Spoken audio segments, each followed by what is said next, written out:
Let's go. Wow, what an honor to talk to this group, man. You guys are unbelievable. Jason, thank you for the kind words. I appreciate it. Completely unnecessary. You know, the Ortiz family has been, I've admired you guys for many, many years. And, you know, if you don't love the Ortizes, it's you. These guys have treated me with kindness and encouragement since I can remember, since I started in the business, you know, a long time ago. And I'm so excited and so happy for all of your success. You guys are just amazing. And of course, this organization, you know that already. But what an honor to spend a few minutes with you this morning. I'm trying to do my best to give you the most value that I can in the short time that we have together. But you guys are incredible. You know, I started in the business, like Jason said, 25 years ago, 1999. Sherry and I were married for about 6 years at that point. Our daughter Olivia was just born. She was a nursing infant, and Sherry was on maternity leave at that time. And we were broke. We were completely broke, working hard as two people can work. We always had multiple jobs, or we had a business we were trying to get off the ground, and jobs in between and everything you could think of. Working 12, 14, 16-hour days was no big deal, but we had nothing to show for it. Anybody know what I'm talking about? Because we were working the wrong way, and we didn't know what we didn't know. I mean, I knew I wanted more. See, I grew up middle class. My mom was a kindergarten teacher. She taught kindergarten for 35 years. I view her as a big success in that regard because that was her dream. She wanted to be a kindergarten teacher, and as good of a kindergarten teacher as somebody can be, that was her. She loved it. And so therefore she was a success, but obviously she didn't make too much money, you know, all through the 70s and 80s. And, you know, she just didn't make much money teaching. My dad, however, one of the hardest working men that I know, he never enjoyed what he did. He always had a couple jobs. He was in the reserves, in the Navy reserves, always working really, really hard. Thank God that he passed his work ethic on to me. But I never saw my dad enjoy what he did. And he made other people way more money than he made for himself. So I knew I didn't want that. And so when we started out, you know, I kind of headed down the road of trying to go to college and get a degree and stuff. And that just wasn't a good path for me. I was certainly more entrepreneurial than I was. I'm not a very good employee. And so I started out down that road. My wife, she grew up a step below middle class.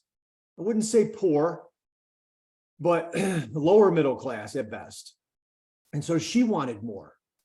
And that was a good combination. We both had a good work ethic. Every time, anything my wife wanted for herself, she had to work and buy for herself since she was about maybe like 14, 15 years old. So when we got together, we knew we wanted more. We just didn't know how to get it. And boy, we tried like crazy. And then 6 years into our marriage, Sherry got a phone call out of the blue from a lady that she'd met one time. I had never met this woman. And she said, "Hey, you're a nice young couple." My wife had made an impression on her, you know, when she did meet her, and she liked her. So this lady was retired from a different career. She was getting started with Primerica. Of course, we never heard about Primerica. We knew nothing about investing or money. Never once in my house growing up did I hear about investing. Did I hear about goals and dreams? It was just work. The money comes in, the money goes out, and that's what you do. You try to get a few things along the way, like the middle class. They work to buy things, and wealthy people don't do that. We function different. But this lady called and said, "Hey, I think that this opportunity could help you. I think that this company could help you." And she was in training. She was being field trained. She wasn't even really licensed or anything. And my wife said, "Sure, come on over."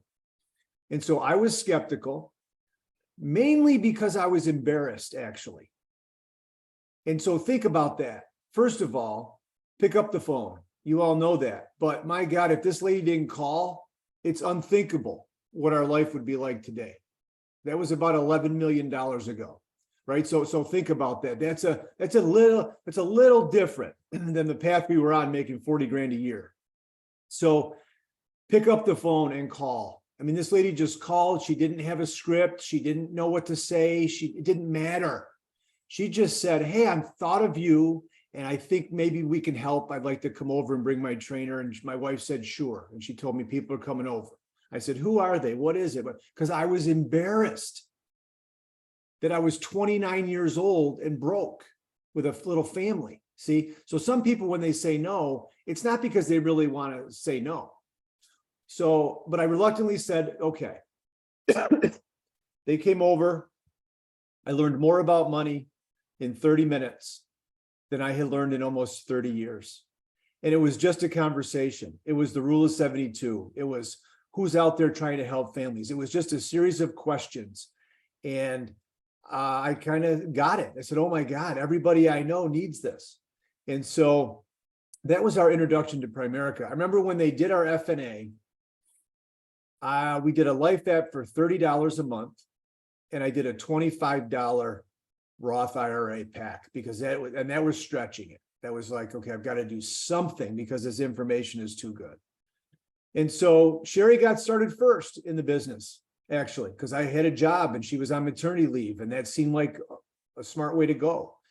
And as it turned out, we learned over a period of several months that it would just been more suitable for me to be the one to get licensed, and more suitable for her to kind of try to still work from home and take on more of an administrative role and a support role. And she's been doing that ever since, you know, and in addition to our staff at the office and everything. But in the beginning, it was very, very frustrating. I want to make this point because somebody needs to hear this. Sherry attempted to take the life test 5 times. She took it 5 times total. And in that period of time, she took it 4 different times. Well being on maternity leave, while being a nursing mom, and while I was working hard and we were broke and frustrated and trying to learn and try to do things. And looking back, I realized that was actually divine intervention. If she had passed that test and been the one to head out into the field and try to be the lead person, it wouldn't have been a good fit for her. Now, we didn't know anything at the time. We didn't know that. We were just trying to move forward and change our lives. But knowing what I know now and looking back, that might have blown us out of the business. And so the way that things happen is it correlated perfectly. And it was messy and it was frustrating, but it was perfect. Write that down. It was messy and frustrating, but it was perfect. Because at the same time that she was kind of forging on, trying to keep retaking the test and study more, and she's very smart. She has a college degree. Okay, I don't. I was thrown out of college for getting a 0.0. Okay, that's consistency. It's a success principle. Okay, either always go to class or never go to class, right? I chose never. So I got a 0.0 and I got thrown out of college. Different story for another day. My point is, Sherry was the one with the degree. I was the one without one. And here we are going forward, try to, build a business and take these exams. And it was just God working in our lives in that way, because at the same time that was happening, frustration was building at my job. I worked at a fiber optics company. I did inside sales. And my job at the company was to start and run a new department. That's what I got hired to do. And so I worked directly for the owner. It was a family-owned company. They were doing about 20 million a year in business. So it was decent size, but it was local. And in the first 6 months of getting that new department opened and up and running, it brought in $480,000 of profit for the owner. And I was paid $22,000. So it was not a very good correlation. I was on pace for the first year of that job to bring in $1 million of profit for the company extra. And I was going to make $44,000, slowly starving to death with a beautiful new family, beautiful new baby, and my wife at home. So that's the 2 things that were going on. That's why I say it was frustrating And here's this opportunity that seems like maybe it's going to be good, but we don't really know much about it. There was no local office. I neglected to tell you my RVP, the gentleman that the lady brought over to the house that taught me about money, lived 5 hours away in a different state. I was in upstate New York where I grew up, and he was in New Hampshire. So there was no office, there was no frame of reference, there wasn't an environment, there was nothing like that. It was just a guy coming over, telling us what to do with our money in the beginning, okay? And then saying, hey, we're looking for people, we're growing, we're expanding, you want to give it a shot? And we think this is an answer to our prayers. Sherry can do this part-time and I'll keep my job. So that was kind of the situation at the time. Well, as things unfolded, in 1999, the owner of the company called me into his office on a Friday. This was May of 99. And he said, Chris, the new department's doing great. I'm very happy with it. It's profitable already. And I would like to give you a promotion. And I said, wow, this is amazing. Sherry's going to be passing this test and getting this business going. And I'm going to be getting a new a raise. I'm going to make money. It's coming together. And he said, here's what I would like you to do. I would like you to start and run a new department as well as the one that you have up and running. He had an idea for it. And I said, okay. And he said, I think you can do it. And I said, great, perfect. And that's what it was like, just staring at each other. Awkward silence. Because you know what I'm waiting for? I'm waiting for the good news. I'm not waiting for the news about more work. I'm waiting for the good news that's going to help me in my life. And I said, so Frank, what's going to be the increase in the compensation? And he said, well, there's no increase, in the compensation, but what this is a chance for you to really show your stuff around here. And I was thinking,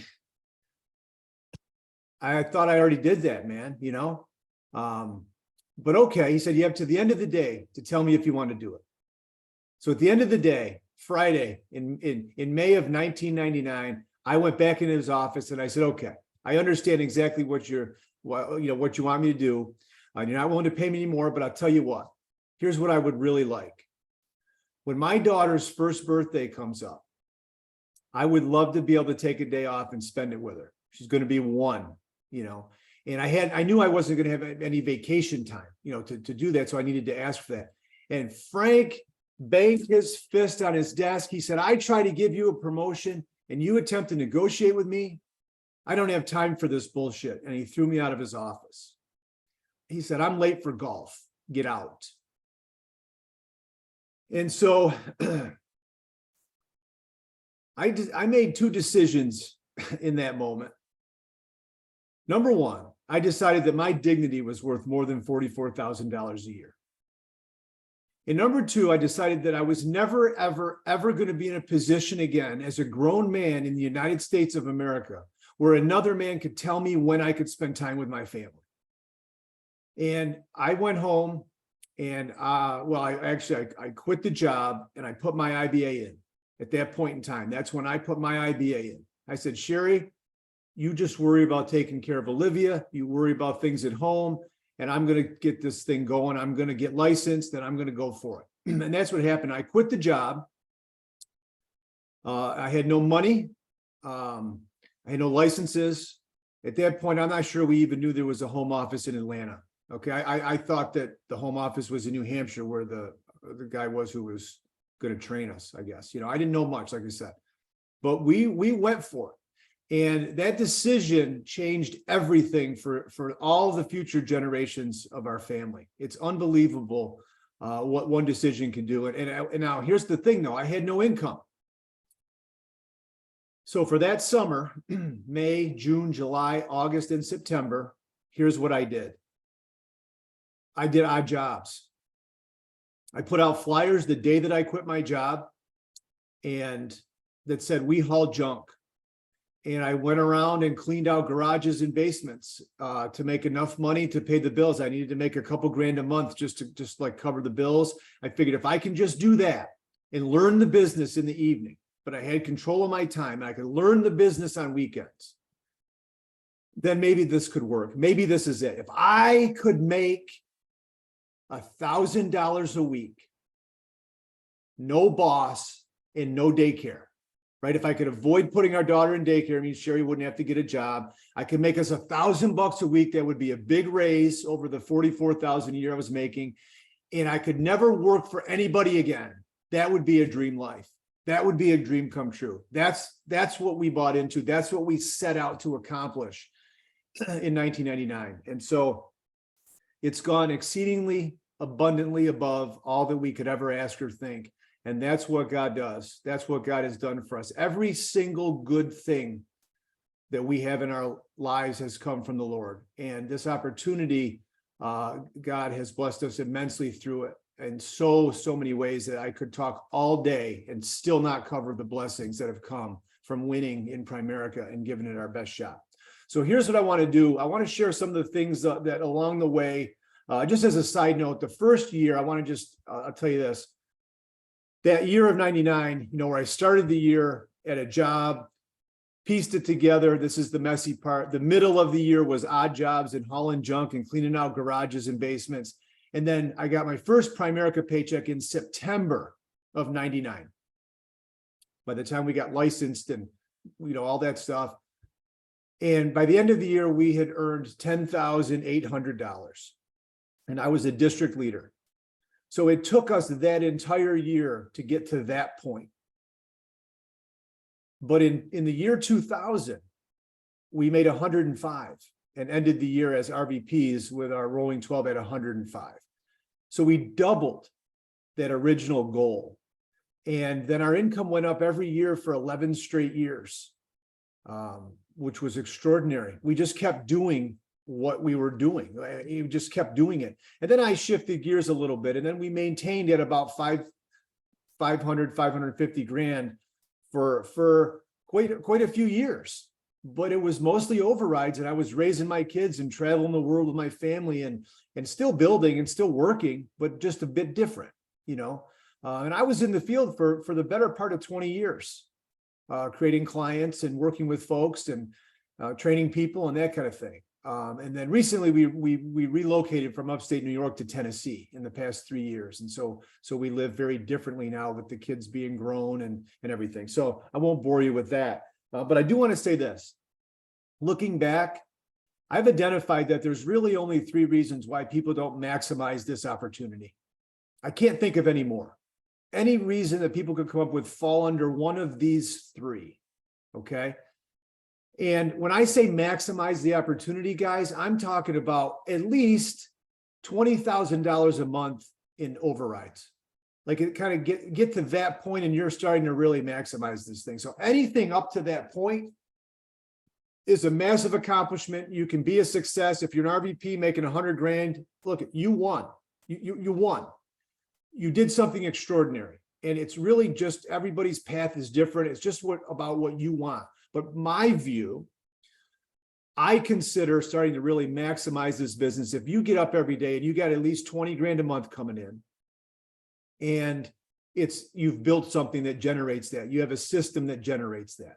That's the starting point of maximizing it, because you could live a decent quality of life on 10 and you could save 10 and get wealthy. And so that's what I'm looking at. All right. So here are the 3 reasons why people don't get to that point. Okay. Number 1, at some point they become unwilling to grow and change. For some people, that's right out of the gate. The first time they fail a test, the first time somebody says boo, they quit, or they never really start. The price got too big too soon. They weren't willing to grow and change and adapt and learn and get tougher and get wiser. That's okay. That's what takes most people out. But you could be willing to grow and change, reading all the books, going to the meetings, learning, growing, being eager, being open. And then you get to the second reason, which is you don't work enough hours. Because I don't care how much you're growing and changing. If you're putting in 3 hours a week, you're not going to build a business. You're not going to build an Ortiz hierarchy.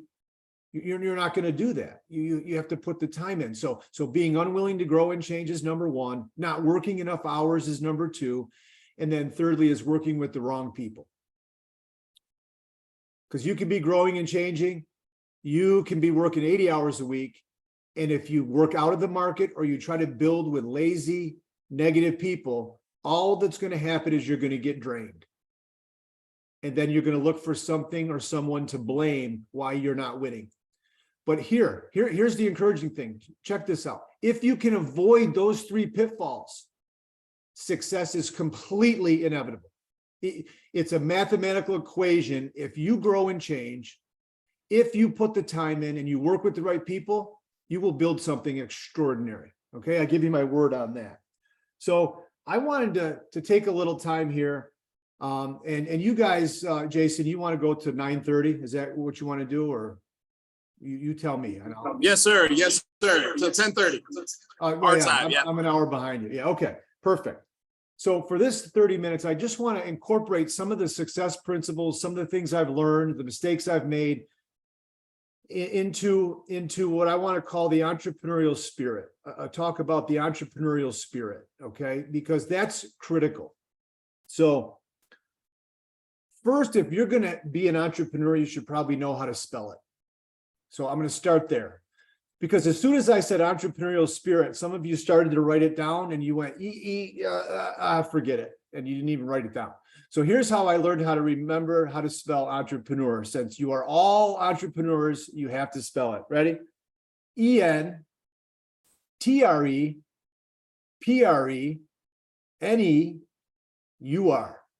And I like that it ends in UR, because you are an entrepreneur. If you're in Primerica, you are an entrepreneur. All right. So first of all, what is it? I'm going to define it. This is my own definition, my own experience. I will say it's 4 things. Okay. The entrepreneurial spirit is, number 1, creative energy that must be released. An entrepreneur cannot remain an employee. You will be very unhappy. Some of you are not bad employees. You're just good entrepreneurs. Okay. They rarely go in the same package. All right. Secondly, it's a desire to solve a problem. At its core, at the heart of an entrepreneur, is our desire to solve a problem. Now, that problem could be for you, or it could be for the masses. Most likely it's both. Most likely, if you help the masses solve problems, your problems will get solved along the way. Number 3, it's the defiance of the status quo. An entrepreneur loves to defy the status quo. Not defy people just to be a jerk, but to defy what's supposed to be normal, what other people put on us. I'm supposed to work for 40 years somewhere and make someone else rich and be broke? Bull crap. I'm gonna stand up against that. Don't put that on me. And then lastly, it's the pursuit of freedom. And anyone that's gotten to a certain point in Primerica, maybe what I mentioned earlier, or even way before that, actually, if you get to the point where you're earning consistent overrides, you've had breakthroughs, you get a taste of the freedom. It's extraordinary, the freedom that we can have here, but you got to live disciplined before you get it. One of the big pitfalls is somebody who's new watches somebody who's been around for 15, 20 years and wants to do what they do. You can, but not out of the gate. A new person joining me right now, if I'm going to mentor them, they can't do what I do every day. Now they have to do what I did every day for the first 11, 12 years, but that's okay. So how do you get it? Well, there's 2 ways to get the entrepreneurial spirit. You can be born with it. I believe that. I believe some people are born, they're inclined to be entrepreneurs, but look, it's not limited to that. You can develop it, and that's good news. That's just like leadership abilities. You can be born with an inclination to be a leader, but if you're not, that doesn't stop you. You can develop it over time. You can develop leadership skills. So let's talk about functioning as an entrepreneur. First of all, we think possibility, not probability. Let me tell you what I mean. Primerica as a company was never probable. It was only possible. What Art Williams did in the beginning let me think about this. I'm going to set out, I'm Art Williams. I'm going to set out and I'm going to take on the largest industry in the world. And I'm going to fight directly against them. I'm going to stand against its corruption, against its deceit. And I'm going to go and I'm going to help people. And I'm going to get average and ordinary people the chance to do something great. I'm going to work in a warm market. I'm never going to advertise. None of that is probable that that would have worked. But it didn't have to be for Art. It only had to be possible for the company to go public in 2010 that made so many of us millionaires. It wasn't probable that that was going to work out in that environment, in that setting at that time. Didn't have to be, only possible. I hope you think that way. For me, listen, growing up middle class, knowing nothing about money, never having a discussion about money with my parents, never having a financial plan, no college degree, failed out after 3 years, kicked out. My wife growing up below middle class, not understanding anything about money. Is that a recipe for someone who should be given this opportunity? And then for it to progress to where we now have $700 million in assets under management. 25 years ago, I didn't know I couldn't have explained to you what a mutual fund was. Now we have a team that in the last 2 years did 99 million in investment volume with 15 RVPs. Last year, 88 million. The year before, 99 million. We're going to hit $1 billion in AUM as soon as the market runs again. This is all in a down market. That's not probable. If you live your life on probable, you will get nowhere. You have to live it on just a shred, a tiny shred of possibility. Just a mustard seed size of possibility. And that's all we need. I have to tell you this. We think solution, not stuck. I know some of you feel stuck. You're part of a team that's crushing it, rocking and rolling. But not all 144 of you on this call are feeling that right this minute. That's just math. You will. But here's the thing.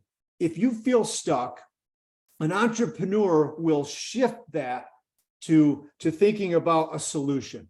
An entrepreneur just solves the next problem. We all have a looming problem, at least one right now in our lives. It's called life on earth. But an entrepreneur looks at that with a smile. Do you look at your problems, your obstacles with a smile or a grimace? Look at it with a smile and say, okay, it's simple here. I just have to solve the next problem.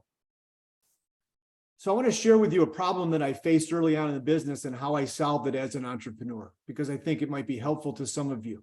I think all of you, hopefully. When I went to RVP in October of 2000, I gave up my replacement was about 25 licenses, and I had 4 people left. So I had an emergency meeting with my whole team. All 5 of us were in the room, and we were talking about taking over the world and growing from there and building it all up again and going for it. I just got the ring, so we were excited. And about a week after that, one of the 4 quit to go sell whole life because he figured he could make more money. And I said, okay, that's a kick in the teeth. I'll say teeth. That was a kick in the teeth. And instead of getting discouraged and wanting to, quit and getting drained and all that, I just said, how am I going to prevent this from happening again? I said, thank God it happened early on.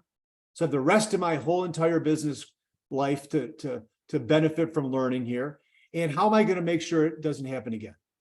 And this is what I came up with just for myself. And I've shared it many times over the years, and people seem to connect with it. So I realized that when people join our business, we don't risk, none of us risked financial bankruptcy to get started, right? Because, you buy a franchise and it doesn't go good, you're in trouble. But Primerica makes the barrier of entry so low financially that we don't really risk bankruptcy. But you know what we do risk in our business? Emotional bankruptcy. If people quit, it's because they let themselves get drained. Not of money, but in their emotions. So what I decided was I was going to prevent that from happening to myself, because would you agree that if you trained somebody for a year and gave them everything you had, and your wife trained their spouse, and then they quit to go work for the enemy, that could drain you? Anybody? Anybody ever work with someone who drained you, didn't work out, they quit, they took your energy? Okay, here's how you prevent that. I'm gonna call this method hitting people the ball. And here's what it is. My job as a leader is to serve. My job as a leader is to teach people what I know and to take them somewhere where maybe they couldn't go on their own. So I want you to picture in your mind a tennis court. And I'm on one side, and I'm the leader. I'm the tennis pro. I already know how to play. And I've got 5 players on the other side of the court. And they all look the same. They all have the same equipment. They have the same tennis shoes. They have the same racket, same uniform, and they all sound the same because they say, teach me the game. I want to learn. I'm your next pro. I'm the best one. I'm excited. God brought me this opportunity to learn from you. And I say, okay. Now, in order for me to teach them the game, and believe me, I'm no tennis pro in real life, but this is just what came to me years ago. In order to teach them the game, I have to start a volley. We have to break a sweat. I can't just tell them about tennis. That's not going to do it. So I have to serve as a leader, serve player 1 the ball. And player 1 catches the ball, doesn't hit it back. And player 1 wants to know every single thing there is to know about tennis before he hits it back. When was tennis invented? Who invented it? Where? Why is this ball yellow? Why are there lines on this ball? What's this ball made of? What's the circumference of this ball? And what most people do is they just say to player 1, hit it back, over and over and over and over again. But player 1's not going to engage until they feel they have all the answers about tennis. So that's okay. I'm going to move on. I'm going to hit it to player 2. Player 2 doesn't catch the ball, but player 2 turns and cowers on the corner of the court because player 2 is afraid of the ball. So most people, having a kind heart and being eager to teach that player 2 the game, is just going to keep serving them tennis balls, one after another, until there's 50 tennis balls all over the court, and you're out of resources. You have no more tennis balls, and player 2 is still scared. Player 3 awkwardly swings and misses. But they tried, so that's okay. She tried. Player 4, she hits it right back. Pretty good. Not too bad at all. Player 5's waiting. I got to serve the ball to player 5. So I serve the ball to player 5, and player 5 rushes the net and smashes the ball back in my face. So the leadership question that I've asked all over the country as I've shared this over the years is, who gets my time? Who do I spend my time with? And I've gotten every answer. All different players. Player 1, player 2, all of them. Here's my answer. And this is what my experience tells me. All my time out of the gate is going to go to player 5. Because player 5 has skills and ambition. Player 5 has skills and ambition, and player 5 overall will need the least amount of my time. They need the most up front. They need a lot of my time out of the gate, but because they have skills and ambition, what they're going to do is they're going to be eager to go and open their own court. And that's going to free up more time for me. Player 4 will get some of my time because they can get a good volley going. They'll become a 5 and then they'll move on. Player 3, I will allow the system that's in place, the environment, to handle player 3, because player 3 needs to work on skills. But they tried. I will spend no time at all with player 1 or 2. Now, here's where I'll pause so you can think I'm being a jerk. But that's not true, because I never once said I was going to disrespect or ignore or mistreat player 1 or 2. Because this is the important thing to understand. can people change? And the answer is yes, but can I change them? And that answer is no. And that's what drains you. That's where you go emotionally bankrupt. Trying to make a player 1 or 2 into a 4 or 5 before they're ready. Now, it's also very important to understand, does the court in this example represent my office? And the answer is no, no, no. The court is my time. Are there, so therefore, are there 1s and 2s at my office? Of course there are. A healthy Primerica office is filled with all the players. They're filled with 1s and 2s. So they're going to get a high five. They're going to get treated with respect and kindness and encouragement. But I'm not going to take my personal time away from a 4 or 5. And that's what some of you have done. You're trying to spend all your time with the people who need it instead of the people who deserve it. And that's a whole different leadership approach. Another way that this could be very helpful is if you just explain this to a brand new person. And it takes all the pressure off. And then they get to choose what player they want to be. If they want to be a player 1 and get all the questions answered, no problem. I love you. I'm happy you're on the team. See you at the office.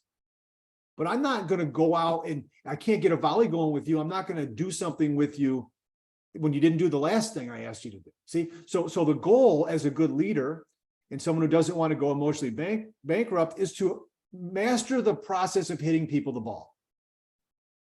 If I tell a brand new person in an orientation, oh my God, the book that changed my life the most, other than the Bible, is Success is Not an Accident by Tommy Newberry.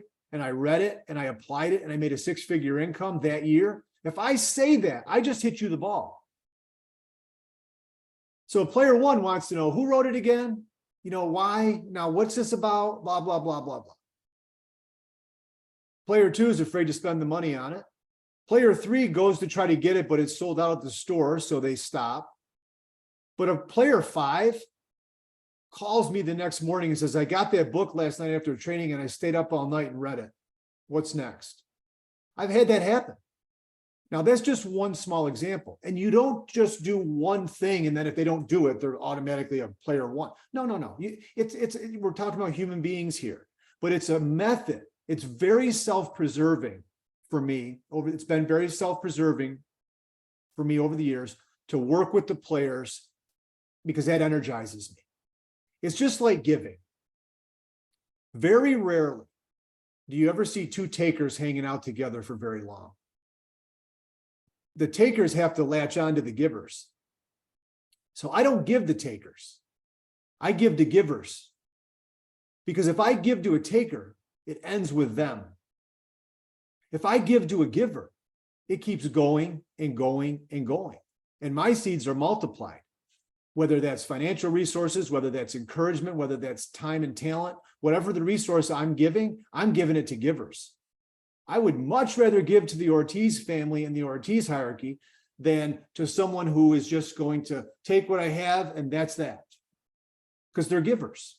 It's why they're in the positions that they're in. It's why their family is a world-class family. It's not too difficult to see. Okay. Now, I'm not talking about charity and giving to the poor. That's a different thing altogether. I think you know what I'm saying here.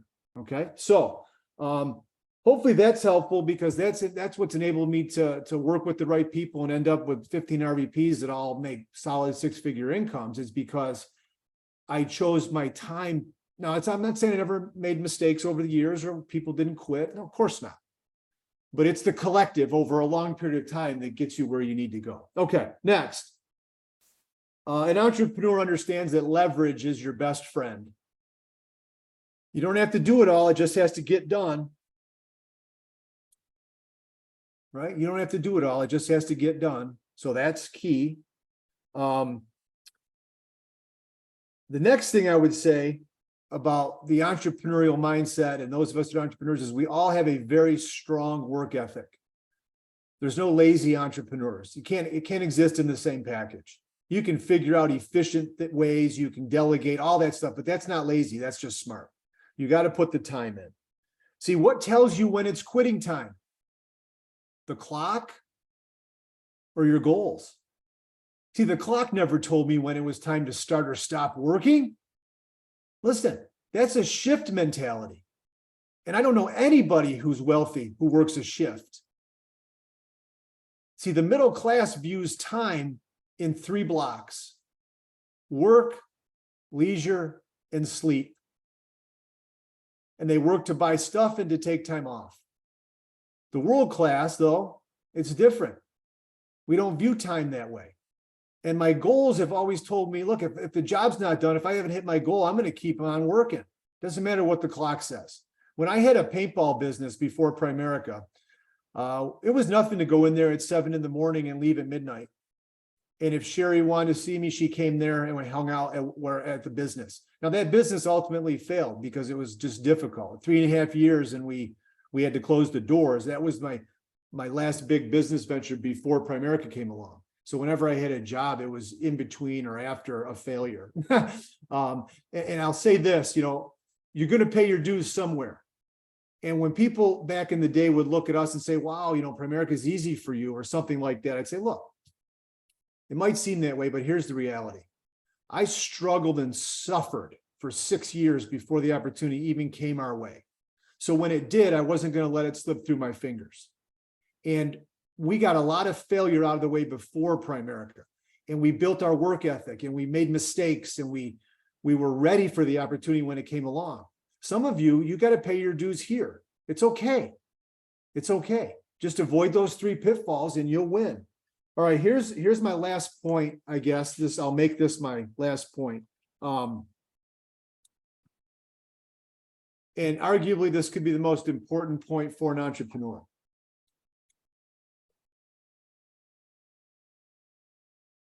Unsuccessful people, average and ordinary people, this is their process of learning, okay? They learn, they think, and maybe do. So they sit in a class, they learn, then they think, and maybe they do. Those of us that have had breakthroughs in our lives, we take a different approach. We do, then we think, then we learn, and then we do better. That's a path to success. You got to do, because the doing creates information and data and knowledge that you cannot get any other way. So then you think about it and you learn from it, and then you do better. Anything I've ever done in Primerica, this is how it happened. I did it right on accident, and then I did it again on purpose, or I did it wrong and decided not to repeat the mistakes, because here's a fact. Successful people make mistakes. Foolish people repeat them. So the amount of mistakes you make is not the indicator, because they're essential. But foolish people are the ones that repeat them over and over, and that's when you see people that are stuck. So have I ever said the wrong thing at a kitchen table? Of course. Once. If I insulted somebody, or I said things in an ineffective manner, or did something wrong, I thought about it after, I learned from it, and I didn't do it again. You see, so that's the difference. And so I had a mindset that there's really no mistakes, just learning. I always thought, okay, I've done over 6,000 kitchen table appointments, okay? Somewhere between 6,000 and 7,000 in 25 years. So I've learned a few things. I'm decent at the kitchen table, okay? And I always viewed it like this. There's only 2 kinds of appointments I'm ever going to go on. The ones I learn from and the ones I make money on. So if you came back from the field, and asked or told me, I said, how'd your appointment go? And you said, oh, it was a bad appointment, I would correct that thinking immediately. I never accepted that as an answer. No such thing. Okay.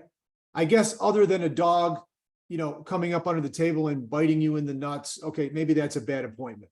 I guess that would class, I would call that a bad appointment, but thankfully that never happened too often. Only once. So here's the thing. if you made a mistake, then you had a valuable lesson to learn from that appointment. You have a benefit for the rest of your life. If you made money and closed the business, you probably didn't learn much. That's what people would say was a great appointment or an easy one. Okay, awesome, you made money. So that's it. No good appointments, no bad appointments, just learning and making money. That's it. I'm going to end with this story, and then turn it back over to Jason. And just as a side note, I really want to be like this right here. This is my goal. This is my dream for my family. Just I have this is from 2021. I keep it handy. That's how much I admire the Ortiz family and what they've done. It's extraordinary. When I failed out of college and went home to upstate New York, I was bouncing off the bottom because I had no job, I had no money, I had no degree, I had no driver's license. I managed to lose that for speeding along the way. And I moved back in with my mom, who had gotten divorced while I was away at college. It was a very bad time for my family. And it's at that low point that I decided I was going to begin to try to figure out what it meant to be successful. I stopped the partying, which is the reason why I failed out of college. My professional pot smoking career really took off at the University of Buffalo. But when I got done with that, I had to get serious about life and about my future. I wanted a family. I wanted to see the world. I wanted more. And you'll never really find someone that's going to do the work here, part-time or full-time, unless they want more of something. So look for people that want more. If you ask somebody, what's your dream? What's your goal? What do you want? And they don't have any answer at all, it's going to be a little difficult for them to get started. Of course, welcome them into your environment and then see what happens from there. But I wanted more. That's my point. And so I had to make some money. I had to find something I could do. And a friend of my mother's, a teacher friend of my mom's, single lady, was going to get her house painted, and she needed somebody to scrape the house to prep it for painting. And this was, like May of the year. And so the good news there is I could ride my bike. I had to ride a 10-speed bike as a 21 or 22-year-old to go and work at this lady's house. And so I got my buddy to join me. And she said, how much would you charge me to scrape the whole house? And I said, $250. So she said, sure, do it. So this was $125 for my buddy and $125 for me. It took us 2 full weeks from dawn to dusk, riding my bike 4 or 5 miles to get there, scrape the house all damn day long, and then ride my bike home. It took us 2 weeks to do the job. The way I viewed it was $125 I didn't have. So I did it.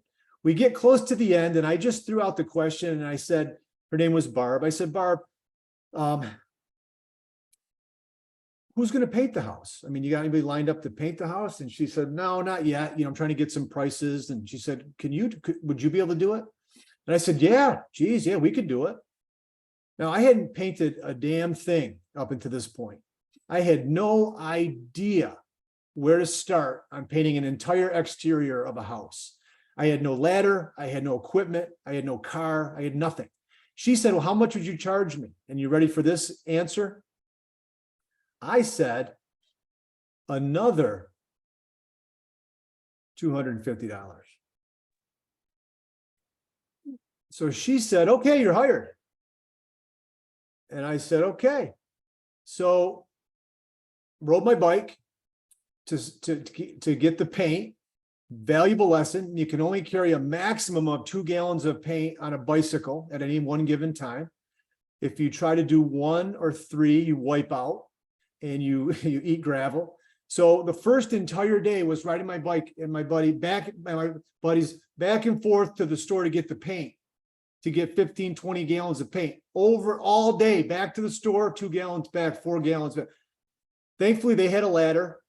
We got all our stuff and we started painting this house. And I clearly remember to this day, you're going back 28, 29 years, even farther than that, 30 plus years, dipping the brush in the can and then wondering, okay, what do I even do now? Like, so we took our time, and it took us a good solid 2 weeks more to paint this house. And here's what happened. It came out beautiful. The shutters were a different color. It was awesome. And as we're just about finishing, the neighbor comes over and says, hey, this is looking good. Would you guys be interested in giving me a price to paint my house? And I said, absolutely. And the neat thing was all the houses were built the same way in the neighborhood. It was like a post-World War II development, you know, where they were all the same. And they said, how much would you charge? And I said, $500. And they said, okay, you're hired. Except it took us 1 week. So we made double the money in half the time. And as we're finishing, guess what happened? A neighbor from a little bit around the corner came over and said, man, you painted both of these. I've been seeing you guys over here all summer. I go, yeah, we did. How much would you charge to paint mine? And I said, $1,000. And it took us 3 days. And that is the exact way that I learned Primerica. That is the exact way that I learned the securities business. That's how we're going to have $1 billion in AUM when I didn't know what a mutual fund was 25 years ago. Same way. It's a principle. It's a principle of doing, thinking, learning, and doing better. The beauty of our business is there's so many checks and balances. There's so many talented and experienced people, especially in your hierarchy, in your organization. You're not going to hurt anybody. You got to get out there and do it. If you are a small thinker and you say, I don't want to say the wrong thing, because, you know, then you're thinking small because you're thinking that that person or those 5 people or that little group of people is all you're ever going to have to begin to build your business with. One thing I did know is I was going to have to talk to thousands of people over time. The people I knew was just a starting point. It was just to get me going. It was just a little, it was just a beginning. And I knew that much. And because I was willing to be uncomfortable enough to learn by doing, we were able to go out and just keep going and build an organization that's given us some tremendous freedom and impact and meaning and purpose. And I could go on, but my time is up. I'm going to hand it back over to Jason, and maybe I'll get some time to spend a little more time with you guys in the future. But God bless you guys. Have a great rest of your day. My goodness. Thank you. Holy smokes, y'all. That was unbelievable. Hey, y'all unmute and give Chris Thank you so much. Let's go. rounds of applause. Let's go. Thank you. Thank you. Thank you so Yo, much. man, my man. I Let's was go. fired. Let's go. Let's go. Let's go. Oh, thank you. Let's go. That Thank was you so much. incredible. Hey, Dad, you want to hop on real quick? I know you want to say something before we close out. Chris, here's Dad. Dad, you there? Yep, I'm right here, man. I'm right here, man. I'm telling you, man, Chris, I cannot thank you enough, man. You were just excited to have you on this call and sharing those nuggets. And I'm here to tell you that we received it, man. That young lady, hey, can you mute that thing? All right, appreciate that. We receive it, man. And I'm telling you, I can listen to you all day, man. I can listen to you, and you just tremendous information there, man. And I wrote everything down on this one, but I'll tell you, man, but I just want to share from the family perspective. I know that Eric liked to share something. I like for Yvonne also too, so you can have it from the whole family. But personally, from my side, I'm here to tell you that thank you so much. This is exactly what the hierarchy needed. This is what I needed as well. And with that, hey, Eric, you like to share something as well here? Is Eric there, or is it Yvonne? Hey, unmute. Unmute.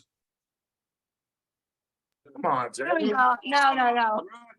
Yeah, I'm dealing with rookies in here. But anyway, guys, Chris, from the bottom of my heart, thank you so much. You know, the second that Jason told us that you had agreed to do this, training for us. I got so excited. I was texting everybody. It's like, guys, really, this is the gem. You have to be here. But I want to tell you something that just like you admire our family, let me tell you that when Jason and Eric went to the Band of Brothers on that event in California, and they got, to know you and to hang with you, that was one of the most amazing moments of my life, because I knew that my sons are being influenced by total amazing men that run balanced life, love the Lord, love the business, love their families, and are willing to pour into other people. And that's what I love so much about Primerica, because it is in here where we find the people that have success story, but their success stories are not just about making money. It's about things that are so greater, so big. And we thank you so much for being a part of our family too. We love you, Chris. Thank you. Eric, you wanted to be? Oh, man. Well, I'm gonna put her in front of me, man. That's tough. Thanks, Chris. Appreciate it, man. The whole hierarchy is in awe, man, with all the stories that you gave us, man, with the nuggets that you gave us. And we are truly grateful, man, that you took time out of your day to talk to us, man. So thank you again so much, man. We're truly honored and blessed to have you on this call. So thank you. Appreciate it, man. Appreciate it. We're gonna do you proud, man. Yes. My pleasure, guys. Hey, y'all, man, I hope you guys took notes. I hope you guys internalize them, just like Chris said, man. We do, then we think, we learn, and then we do better. Chris, thank you so much for sharing with us, man. Investing time with us today. You'll definitely get some ROI on that, man. Thank you so much. Appreciate it. Let's go and have a time. Believe it's all weekend. And with that being said, y'all know who we are. We are. Thank you, guys. Thank you. Go. Go. Let's go. Let's go. Here we go, Thanks, guys. Chris. Let's Thanks, go. teammate. All right, y'all take care.